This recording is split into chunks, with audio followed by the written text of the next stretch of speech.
Don't I know you, my dear? Yeah, and I know you too, old glad eyes. And I'm not having any, so you can go and try or look elsewhere. Oh, but you'd be well rewarded, you know that. Aye, I do. And I'm still not having any. Very well, dear lady. I never was one to force my attentions.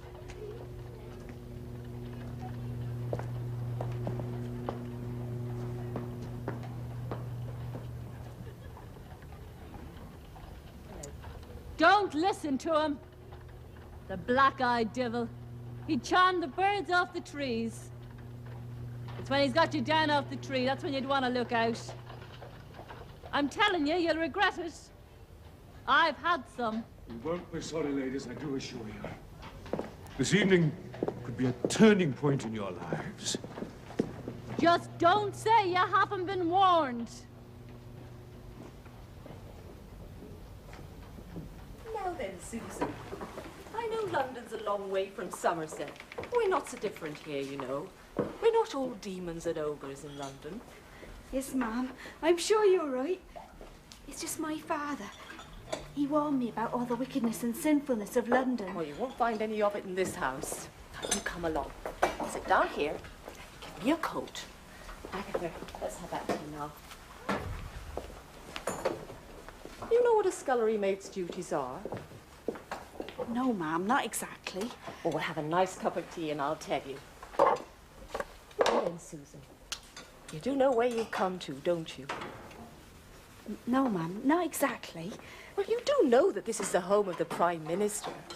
That it's a very great honor. Great heavens, girl, if you weren't my sister's own daughter. Thank you, Agatha. Oh, I do appreciate it, like. You know what a Prime Minister is? No, ma'am, not exactly. He's the most important gentleman in the country.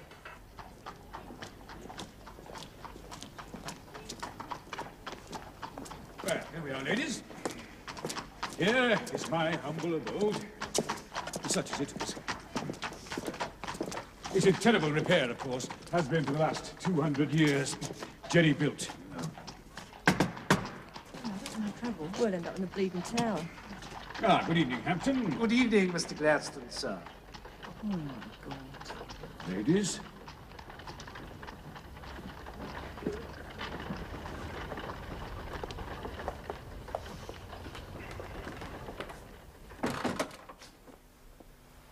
May I take your capes, ladies? Think we'll keep him for the time being, Tart? The kitchen, sir? If you please, Hampton. Ladies.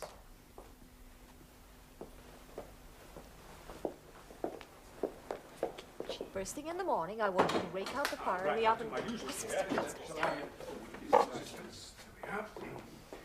me. Thank you very much. Harlots! They be harlots! I've seen them, like, in drawings in the magazines. And the preacher last Sunday, he ran about the Scarlet Woman of Babylon and that. Who is she? You better watch your tongue, my girl. I'm in one of them brothels. That's where I am. I've been captured into a brothel. I'm fetching the police. Susan, let's have a bit of common sense. Oh dear, oh dear. Here's a who's who and a what's what. Now then, my dear, quick as a lamplighter, tell me what all this hydra's about. I am Mrs. Gladstone. She'd tell you a great deal sooner, my dear, if you spoke plain English to her, instead of that bizarre lingo that you and your family chatter. Mrs. Gladstone, I don't understand. I was told this was the home of the most important gentleman in the country. So it is, my dear, no matter who may be living here at the time, though it is particularly true at the moment. Oh, my dear Cathy. Now then, come and sit down. But then it is the duty of all of us in this life to help those who are less fortunate than others. That is what Mr. Gladstone tries to do, and I do my best to help him. Here, who says we're less fortunate than anyone else? Oh, I'm quite sure that my wife meant nothing pejorative. I don't recollect complaining. Mary, Mrs. Hampton, Agatha, tea and pound cake for all of us, everyone. Ah, and meanwhile, sisters, brethren, in honor of our guests who are among us here this evening, we will sing a verse of Rock of Ages. You too, Hampton, you have a particularly fine baritone. Are we all ready? Rock of ages cleft for me, let me hide myself. Annie, you must know the words. Everybody knows this. The water and the blood from thy riven side which flowed, be of sin the double cure, cleanse me from its guilt and power. Good, very good, splendid. Well, now I think we've all deserved our little collation. Everybody, sit, if you please. Oh, this looks good. I only grub since new. For what we are about to receive, may the Lord make us truly thankful. Amen. Amen. Amen. Amen. Think you'll pull it off this time? They don't look too promising to me. Well, Mr. Gladstone, you never know. Well now, Bessie, Annie, if you will permit me so to address you. I've got you. You're the one they call Glad Eyes. Old Glad Eyes. Here, is that really your wife? Oh, yes, it is indeed. We work together a great deal of the time. But, not all the time, eh? No, naturally not all the time. Sometimes she has to be away. And then the, mice will play, eh? I hear tell that you're a talker. You like to, talk about things. I, a talker? Oh, no, I'm not a talker. Well, not under these circumstances. Though, of course, I have been known to string a few words together in my time. However, some of the girls I try to assist do occasionally find it helpful to unburden their souls, to describe their lives to me, as it were. Now, have you anything you'd like to tell me? No, not offhand. Annie? Oh, me neither. Oh, very well. Well, as you may know, my wife and I are members of the Church Penitentiary Association for the Reclamation of Fallen Women. Oh, dear. Yes. Yes, it is a bit of a mouthful, is it not? However, we have founded the Clewer House of Mercy, the Newport Home of Refuge in Soho Square, the St. Mary Magdalene House of Refuge in Paddington. Mr. Gladstone, sir, you've been very kind, and the tea and the cake and that was lovely, but... Oh, you go there for a short stay, do you see? You're looked after by good women. I come and visit you whenever I have the time, and then you go back into society refreshed and rehabilitated. Not for me, if you don't mind, sir. I feel nice and refreshed and what's it right now, as a matter of fact? Very well. But if ever you're in trouble or need of any kind, please don't hesitate to call on me. Thank you very much, sir. You're very kind. We'll remember. Annie? And, you're quite certain there's nothing we can do for you? Oh, no. Thank you. I shall keep you in my mind and in my prayers. Hampton, show these good ladies out, would you? And may I take it that, for tonight at least, you'll be going straight home? As to that, sir, it's hard to say. The Foreign Secretary is waiting to see you, sir. Show him in, please.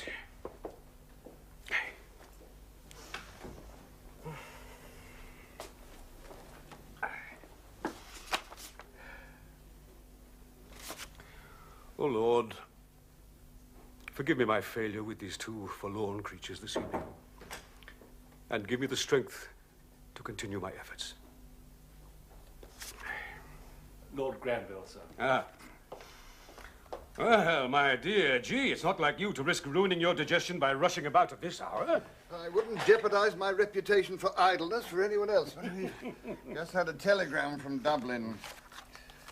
More rioting in Armagh. When is there not? Oh, Ireland, is there never to be an end to it? We've been fighting them now for 300 years, longer. Why can't we accept that they have the right to govern themselves and end it? End it! They're not exactly an easy people to help. If I can't push Home Rule through this next session of Parliament, I shall resign. Well, I'm not a well man. I'm 72 years of age and I'm fading fast. Shall you be going down to the country at the weekend? Yes, I dare say I shall be down at Castle Howden. Trying to conserve my strength. If you please, sir, you were asked for on the telephone. On the what? Your wife had it put in last year, sir.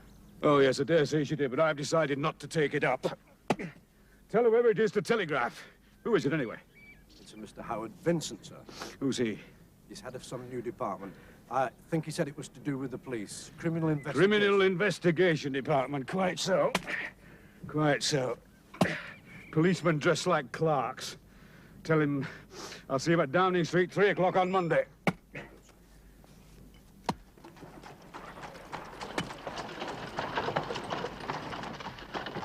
A personal detective. That is the proposal, sir. Yes. Are you aware, Mr. Vincent, that I won my last election by an unprecedentedly informal personal tour of Scotland accompanied solely by my wife, with not a single detective in sight? Not in sight, sir. No. Are you informing me, sir, that you had men lurking about whom I did not see? That is the purpose of a detective, sir. To see and not be seen. You are a formidable fellow, Mr. Vincent. We are living in turbulent times, sir. You are deeply identified with the Irish question. There are anarchists and revolutionaries active in other fields, too. And you cannot have failed to have been informed that the incidence of bombings is going up. Explosions, Mr. Vincent, are the drums behind the symphony of British history. We are singularly unmoved by loud noises.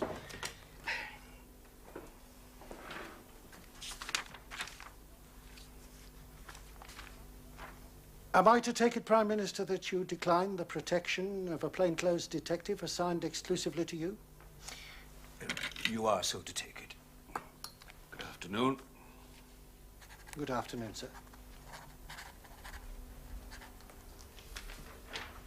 You appreciate, Prime Minister, that I come directly under the aegis of the Home Secretary in this matter? Oh, you may leave Sir William Harcourt to me, Mr. Vincent.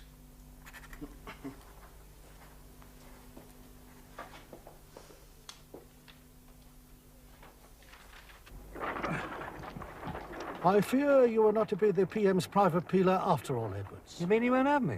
He won't have anybody. He doesn't believe in it. Sir? Well, you don't suppose it could have anything to do with his charitable work?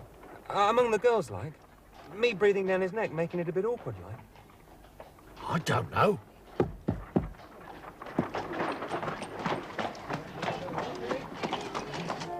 My dear fellow, it's a matter of the empire. Would you like to sing it? My dear child, I would create a stampede from the room. Changing me now, isn't it? Don't you think? Hey, leave some of that jelly for me, won't you? Gladstone, I fully agree with Eddie. Without a detective, you leave yourself open to great danger. Master Vincent has been at you, Harcourt, and at Eddie Hamilton here. It is your private secretary. I haven't the right to be concerned for your safety. Who has? Ah, they have been badgering you then, eh? You were the first man in Europe, in my capacity as Home Secretary. It is your duty to protect me, I know. A politician must take chances. Gladstone, forgive me. I refer not only to political maniacs. London is infested with footpads, sandbaggers, cutthroats, even women who can knot a scarf around your neck and strip you of your possessions without you being able to utter a sound or make a move to defend yourself. I should like to meet such a woman. You would meet not one, but three, acting in consort. And your night walks make you a particular target. Harky, I have been indulging in my night walks, as you call them, for nigh on 35 years, and I have never yet met a single woman who did not treat me with the utmost courtesy. Hello, my darling. Are you having a good party? Well, come over and meet these nice gentlemen. He has the most incredible energy, I understand. Oh, Mary, I find myself without words to express it. Medical opinion has it that he has the vitality of 10 men. 8 children with some protection, naturally. And the carrying of them helped, of course. Naturally. And the nursing also? No, not really. William never believed in that as an impediment, I mean. And who's to say he was wrong? Who indeed? Now you can ask him another question. And he'll waggle his right ear for yes and his left ear for no. Will I have a pony for my birthday? Ah, well now, he'll need notice of that question. Ask him another.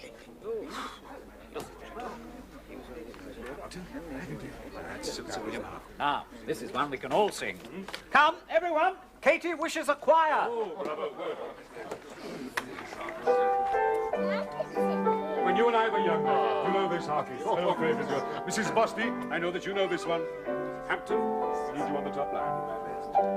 I wander today to the hill, Maggie, to watch the sea below. The creek and the creaking old mill, Maggie, as we used to long, long ago. The green grove is gone from the hill, Maggie, where was the daisy sprung. The creaking old mill is still, Maggie, since you and I were young. Lucy, Maggie. Dear, you're just in time. William is pining for a song request. Frederick, are you going to give us one of your solos? Well, I fear I'm not in very good voice. There's fog outside. Mrs. Hampton, give Lord Frederick Cavendish one of your sumpy throat smoothers, prepared specially for your arrival. Warm honey and port. I would never refuse any concoction of Mrs. Hampton. Lucy.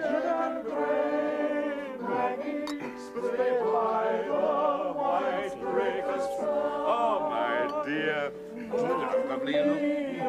As you were, Maggie, when you and I were young. Bravo, Freddie. Well sung, gentlemen. Ready? Come on, now it's your turn. Now that Father is dispatching you to Ireland, we shall be missing you. Well, only for a couple of days. I'm going simply to keep my permanent Under-Secretary, Mr. Burke, company. He does all the work. Oh, nonsense. Now, what shall he sing? The Bluebells of Scotland, the Shepherd's Evening Song, Drink to Me Only. Drink to me only. Drink to me only. Yeah.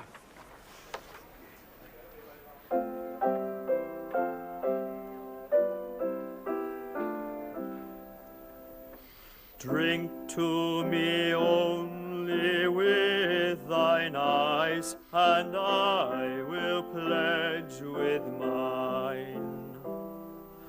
Or leave a kiss within the cup, and I'll not ask for wine. The thirst that from the soul doth rise, doth ask a drink divine.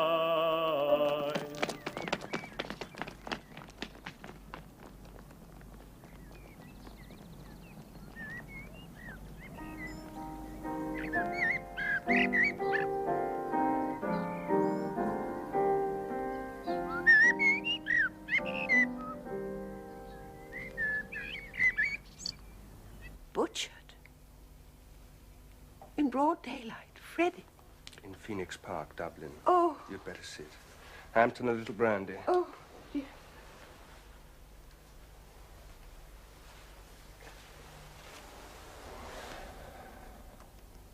Does my husband know? He can't be found, ma'am. I had hoped he'd be with you. We dined at the Austrian embassy. Oh, thank you. And then I went on to a reception at the Admiralty and he came home. He should have been here a long time ago. Good evening, Hampton. Dearest, Freddie Cavendish has been murdered.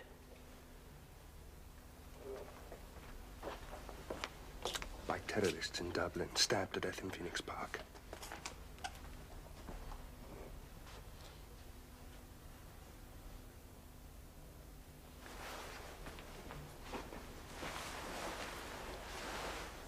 O Lord, look on with mercy, and take into thy love thy good servant Frederick Cavendish, who died this day in the service of his country.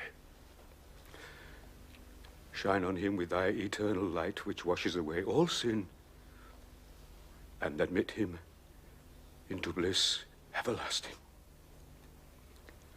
Amen. Amen.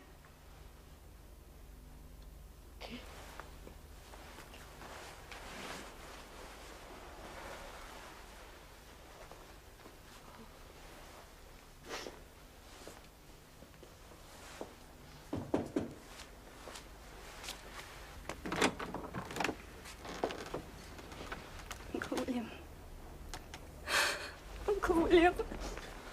How could they? Why, Frederick? Why, my love? What will I do? How will I live? Father, forgive them, for they know not what they do. Oh, Lucy, dear child, dear girl, dearest child, there. You must never blame yourself for sending him. Oh, no. There can be no question of that. There, dear child, come with me. Come with me. There. May I take it then, Prime Minister, that in view of yesterday's tragedy, you will now agree to accept close police surveillance? I was under the impression I had already done so. Well, not in so many words, Prime Minister. You indicated acceptance of the general principle, yes, but a specific undertaking, I think not. You doubting my word, sir? With all due respect, we hadn't had your words, sir. A great many words, but not your words, really, sir. sir. Will you or will you not accept a personal detective? Yes! Confound it, yes! Declare this meeting closed. God's teeth! It's like stalking a stag. I'm still not sure the stag's at bay. What do you mean? He said he would accept a personal detective. He didn't say he would cooperate with him.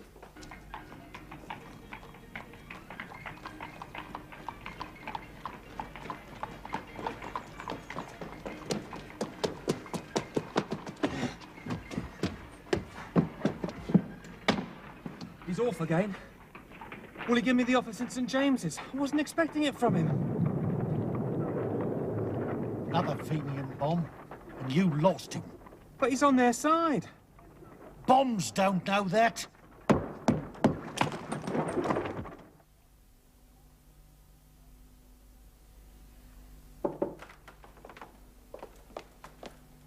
Here's a pretty mess indeed. The night walking, yes, but not home yet. Nearly 3 a.m. Who else knows, Eddie? I felt it my duty to inform yourself, Lord Granville and Lord Rosebery, Howard Vincent of the Criminal Investigation Department, and of course Mrs. Gladstone. How's she taking it? You know, Catherine, in her eyes he can do no wrong. She just murmured something in that private language of hers and went to bed. She said, if I quote her accurately, that it was very gaunt of him, and he must have the Howsams. She said what? Roughly translated, I believe it means that it was rather irritating of him, and he must have some political worries. Political worries? I think he will have it, this little adventure gets out. It could bring him down. And if he goes, the party goes with him. His foes have started to dig.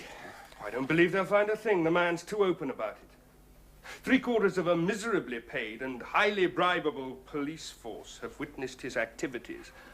As yet, no one's been able to buy any scandal from them. He and his wife have set up institutions for these unfortunate creatures.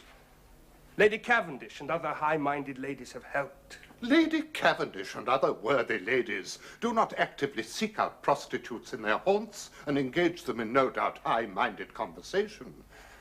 Recently, he has taken to following them inside their brothels. It's incredible that no word of it has yet filtered down to the general populace, but I fear for it every day. Somebody has got to speak to him. Speak to him? My dear chap, one simply doesn't speak to the old man about things like that. Yes, and nevertheless, it's got to be done. Then you do it. He wouldn't listen to me. He considers me far too frivolous. No, Harcourt, dear man. He has the solemn countenance and stately port for it. I refuse, point blank. But I have an alternative. I believe that whoever does speak to him ought to be a man of the cloth, and I think I have just the man for the job. His son, Stephen. Of course. Perfect. What's more, he's here, staying the night. I'll go and find him. Never, never, never. Even for me to mention such a topic to him would, in my position, somehow lend it credence. It has credence already. Have you not heard it said that a great deal of Her Majesty's dislike of your father stems from the gossip she has heard, no doubt inaccurate, about his activities? My father is the purest, simplest, most innocent Christian I know. It was largely his example which persuaded me to take the cloth myself. To think of discussing with him the kind of matters you have mentioned is practically beyond the bounds of my mind to contemplate. I give you good night, gentlemen.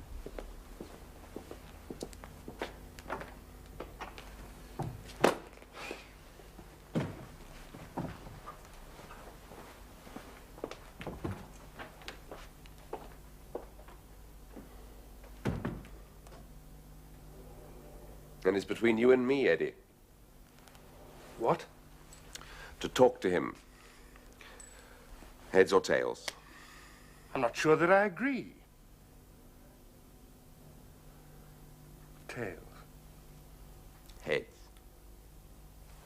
Last. Thank God for that.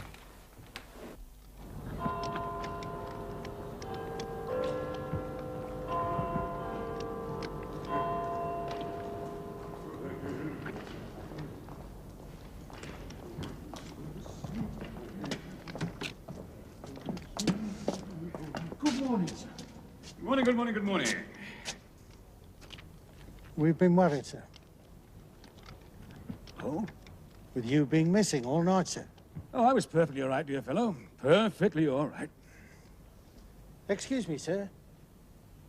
Do you mind telling me exactly where you... What?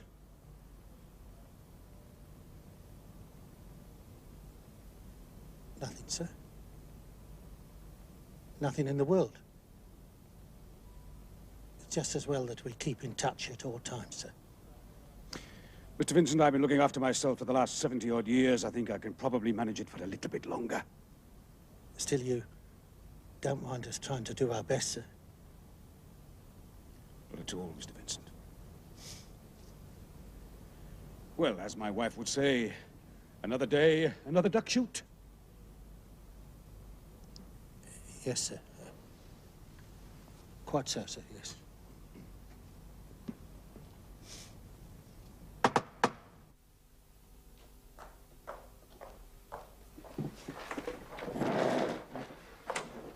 Good morning.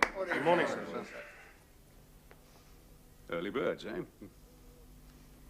O Lord, to thee we dedicate this day, with whatever trials and demands it may bring forth. And we ask of thee the strength to deal with them in purity of heart and spirit and in the knowledge of thy ever-present love. Amen. Amen. Well, now, what gets us all out of our beds so early on this fine morning? Well, none of us has been to bed, sir. How about... There are telegrams from Cairo and Delhi, Prime Minister. Arabia has attacked the Khedive and is busy fortifying Alexandria. The Russians have started to infiltrate Afghanistan again. I shall be holding a cabinet in 1 hour.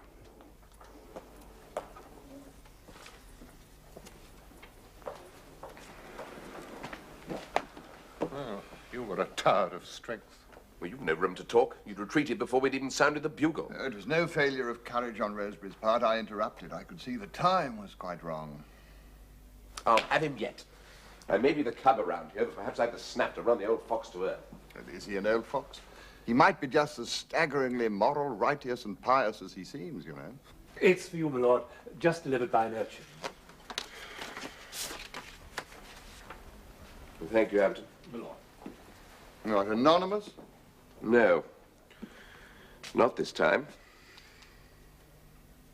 I said cabinet would be in 1 hour. I'm sorry, I didn't realize. Oh, never mind, never mind. Wasn't doing any good anyway. What is it Claudius says? My words fly up, my thoughts remain below. Words without thoughts never to heaven go. No, they don't, do they? What's that? Someone's got to talk to you, and I've drawn the short straw. Am I so terrible to talk to that a man has to lose a lottery to do it? You're endangering the party. What? in the name of the Almighty are you talking about? I am the party. I won the last election over the heads of parties. The skies were crimson with the glow of the people's torches. The air quivered with the thunder of their acclaim. And those same people would tear you down in those same streets if certain facts were to reach their ears. What facts, pray? Well, for instance, the fact that if you slept at all last night, it wasn't in your own bed. You impudent, indelicate, graceless young pup!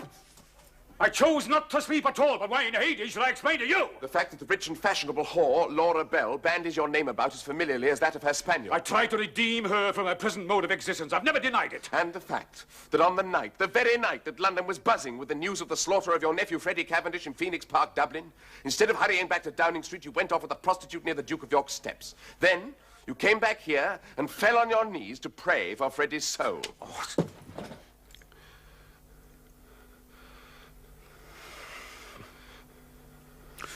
Who promulgated this calumny? Member of the public saw you. This time, not an enemy. The master of the Bermondsey workhouse. A lifelong admirer of yours. For years, that statesman has been my idol. So much for human frailty and credibility. I almost disbelieved my own eyes and knowledge. You know nothing.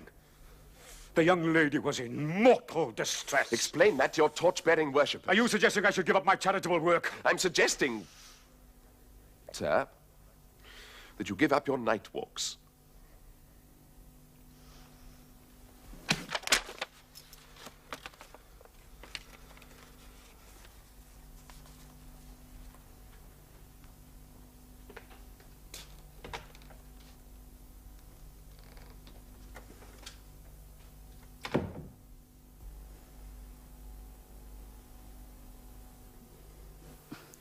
Father, I dislike the idea. There is no need. It is for me. I used to think there was a time when I believed that the healthy soul ought to be able to discharge its burdens at the foot of the great throne without the assistance of an intermediate person. But I no longer believe that. We all need help. But I have none of the proper symbols, vestments. Impedimenta, merely. The contact between lay mind and ordained mind is all that is needed. People say that I've done great things with my life. I've set nations free across Europe. I've set people free in this country. I've doubled the number entitled to vote.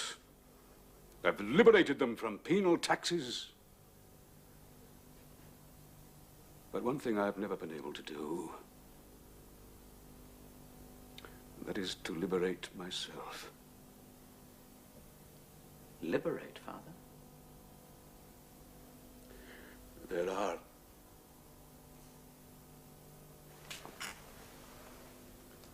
are lusts which can manacle a man more surely than irons.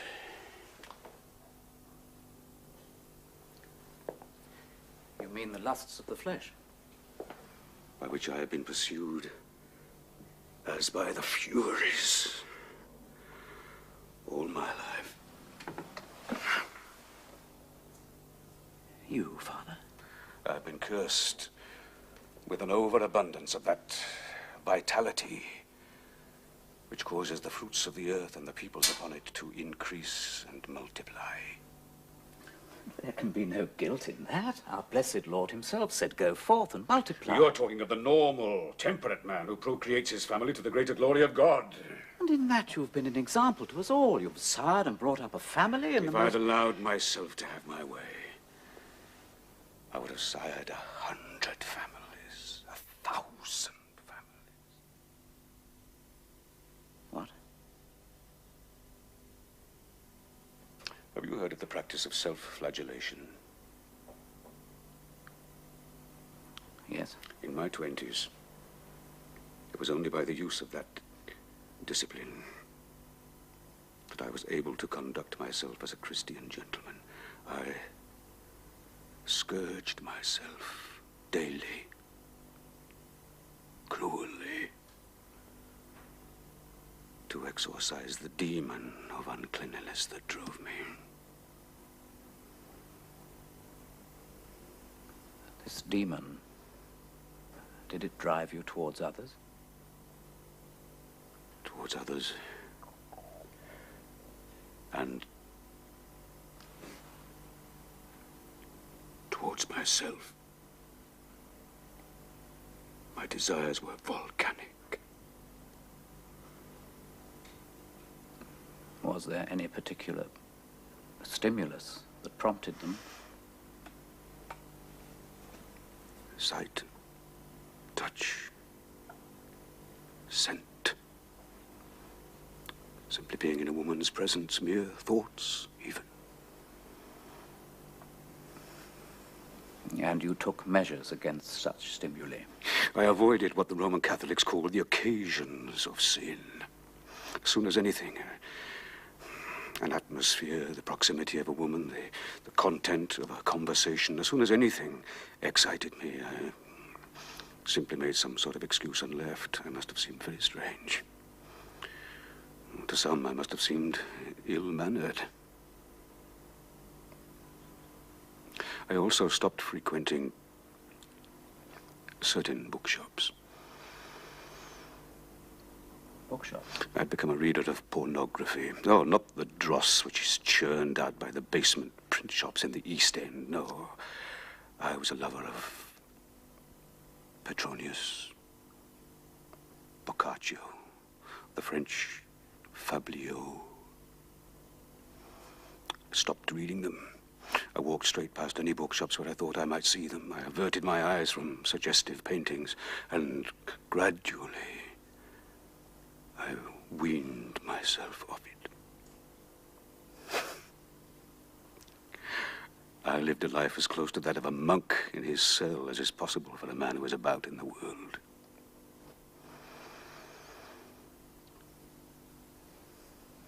And the self-flagellation? I had finally to abandon the practice. I came to realize that pleasure and pain were insidiously related, and that it was possible for the latter to be the occasion of the former. Pleasure and pain simultaneously, if you understand me. The pleasure always the stronger feeling, but the pain actually underlying it. The material from which the pleasure was woven. I even speculated. When they burned martyrs in the Middle Ages, did the victim feel the pain of the fire? Or its pleasure? Oh, I got myself into some strange and turbulent waters, but I navigated my way through them, and I found the answer. It was to direct those torrential feelings that I felt within me into my career and into my charitable works. But I still do not know whether I deluded myself in the notion of doing good by mixing with those women, or whether I sought through it that which was unlawful.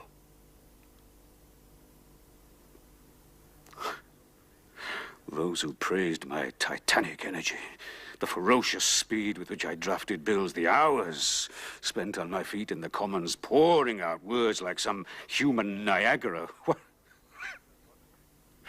What would they have thought, I wonder, if they'd known the engine that powered it all? You make it sound like some deformity. This is the admirable and quite natural channeling of your forces for the public good. Has there ever been one particular woman in whom you were interested for a long time?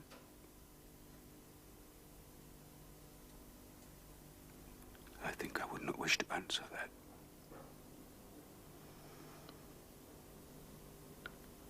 Have you ever done anything which you would regard as being unfaithful to your wife?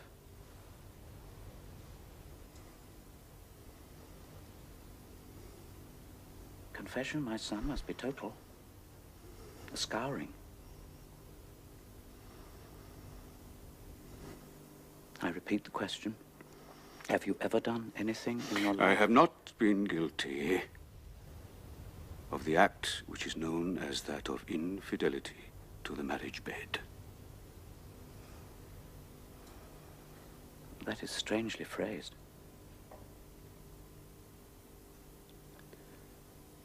It is my answer.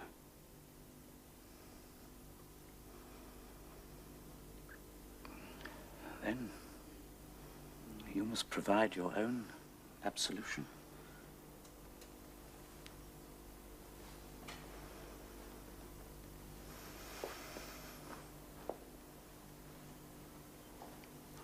So be it.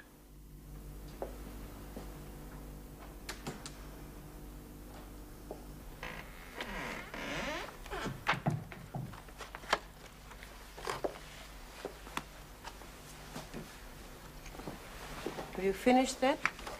You two great solemnical men? Finished? Oh, great gods above. Do you think I don't know that my old oak has been sickening for a Shrivington month? There's not much we can hide from you, Mother. No, there isn't. I may not say very much. You say a great deal. It's just that half the household hasn't the faintest idea what you're talking about. Oh, very well. I'll speak plain, boring English like the rest of us. Ah, off you go, my pixies. Get ready for bed. Your old man will be up. See you presently. Good night. Thank you.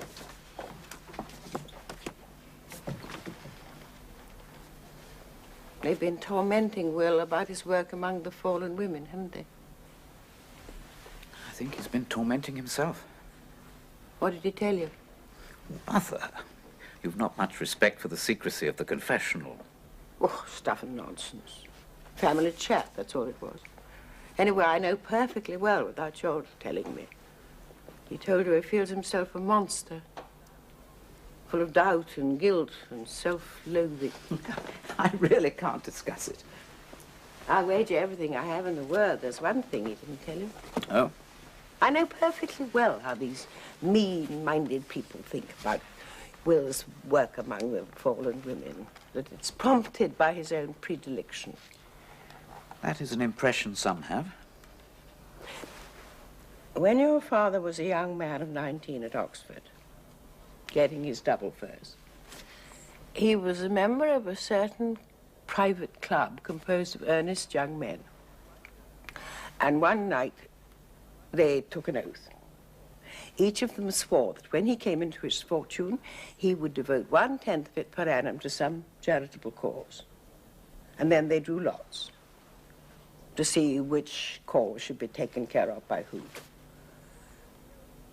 And Will drew fallen women. It's pure chance. Must just as easily have been pit ponies. Why has he never made this known? He declines to make excuses for the way he conducts his life. Where was he the other night? That is something we shall never know. I shall certainly not ask him. Don't you wish to know? No. Because you're afraid to know? Because it's irrelevant to my life with your father. I've lived with him now for over 40 years. In my considered opinion, he is the most Christian man I have ever met. Tormented by a virility which he has controlled and subdued with an iron will. Tempted, yes. Unlucky in the charitable cause which fell to his lot, yes. Falling now and then in odd little ways, nothing of the least importance. He's a great and good man who has helped and guided thousands. We love each other, and we always shall. Trust is what I can give him.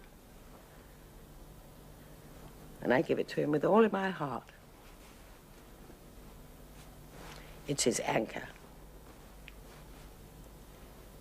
Now, if you'll excuse me, we are dining with the French ambassador. Certainly. So, all right, James, I can manage. Thank you very much. Cat! Cat! They want me to give up my night walking. Darling Oak, do you want to? No, I do not. But they say it's giving rise to misconceptions and scandals. You believe them?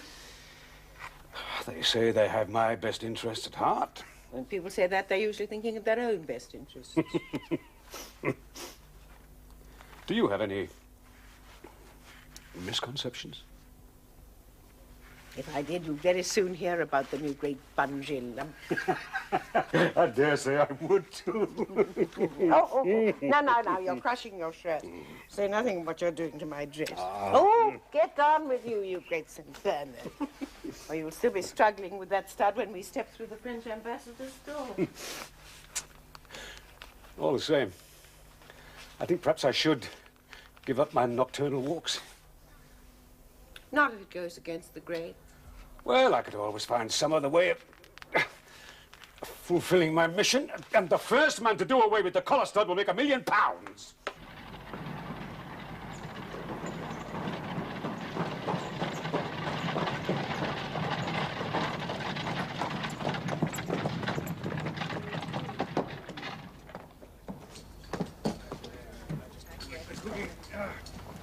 Thank you, Danny.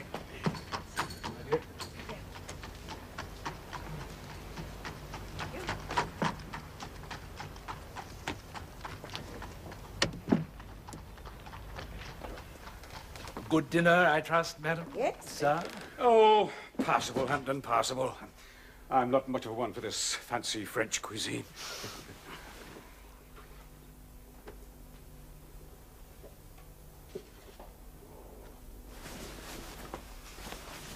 Kath, I'm damned if I let them cage me in. Dearest, try not to be too late.